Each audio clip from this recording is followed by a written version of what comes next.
السلام علیکم۔ پیار والی کی جانب سے پیار والوں کے لیے عجیب ترین چوری کا واقعہ۔ ایک نہایت شاطر اور ماہر چور نے چوری کی خاطر مہنگا لباس زیب تن کر کے معزز اور محترم دکھائی دینے والے شیخ جیسا حلیہ بنایا اور صرافہ بازار میں سونار کی ایک دکان کے اندر چلا گیا۔ سونار نے جب اپنی دکان میں واضح قاطع سے نہایت ہی رئیس اور محترم دکھائی دینے والے شیخ کو دیکھا جس کا نورانی چہرہ چمک رہا تھا، تو سونار کو ایسا لگا جیسے اس کی دکان کے باغ جاگ اٹھے ہو۔ اسے پہلی بار اپنی چھوٹی سی دکان کی عزت و وقار میں اضافے کا احساس ہوا۔ سونار نے آگے بڑھ کر شیخ کا استقبال کیا۔ شیخ کے بہروپ میں چور نے کہا، آپ سے آج خریداری تو ضرور ہوگی، مگر اس سے پہلے بتائے کہ آپ کے لیے ممکن ہے کہ آپ اپنی سخاوت سے ہمارے ساتھ مسجد بنانے میں حصہ ڈالیں۔ اس نیک کام میں آپ کا حصہ خواہ ایک درہم کیوں نہ ہو۔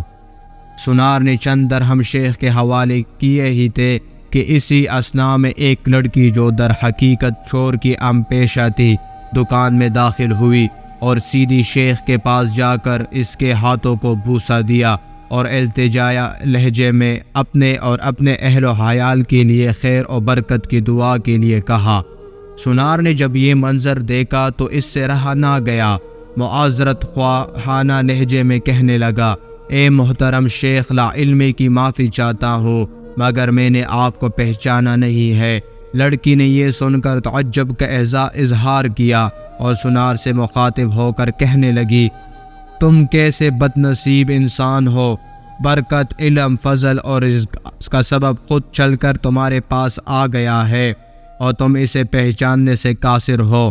لڑکی نے شیخ کی طرف اشارہ کرتے ہوئے کہا کہ یہ فلاں علاقے کا مشہور اور معروف شیخ ہے جنہیں خدا نے کثرت علم، دولت کی فراوانی اور ہر قسم کی دنیاوی نعمتوں سے مالا مال کر رکھا ہے۔ انہیں انسانوں کے بلے کے سوا کسی چیز کی حاجت نہیں ہے۔ لوگ ان کی ایک جھلک دیکھنے کے لیے بے تاب رہتے ہیں۔ سونار نے شیخ سے معافی مانگتے ہوئے کہا، شیخ صاحب، میں معافی کا طلبگار ہوں۔ میرا سارا وقت اس دکان میں گزرتا ہے اور باہر کی دنیا سے بے خبر رہتا ہوں، اس لیے اپنی جہالت کی وجہ سے آپ جیسے برگزیدہ ہستی کو نہ پہچان پایا۔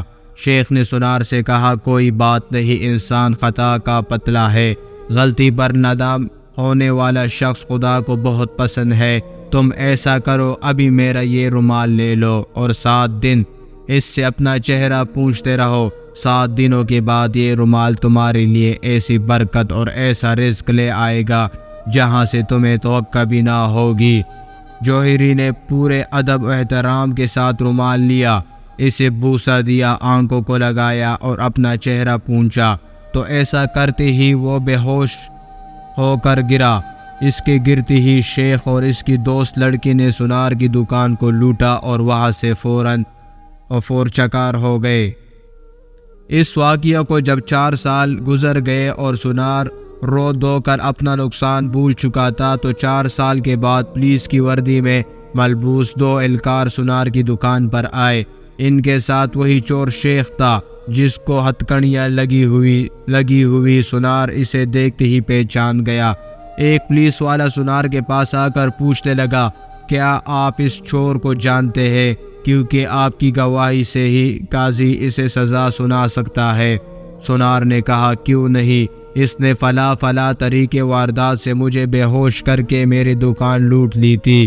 پولیس والا شیخ کے پاس گیا اور اس کی ہتھکڑی کو کھولتی ہی کہنے لگا، تم نے جس طرح دکان لوٹنے کا جرم کیا تھا ٹھیک اسی طرح وہ ساری کارروائی دہراؤ تاکہ ہم طریقہ واردات کو لکھ کر گواہ سمیت قاضی کے سامنے پیش کر کے تم پر فرد جرم عائد کروا سکے۔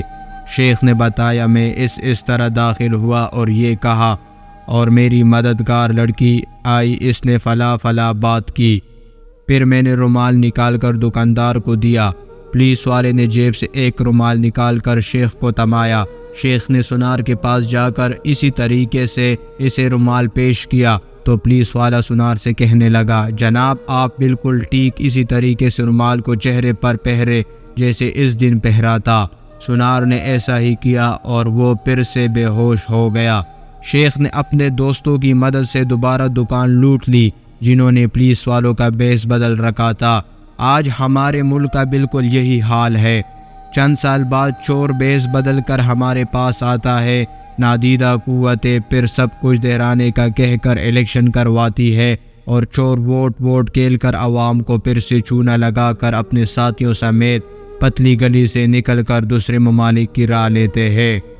ہر دفعہ نیا منظر، نیا بہروپ، مظلوم شکل اور نعرے لگاتے، اگر اب موقع ملا تو قوم کی تقدیر بدل دیں گے، جس سے عوام دھوکہ کھا کر اعتبار کرتی ہے، اور آخر میں ساتھیوں اور ہمدردوں سمیت نکلتا وہی چور۔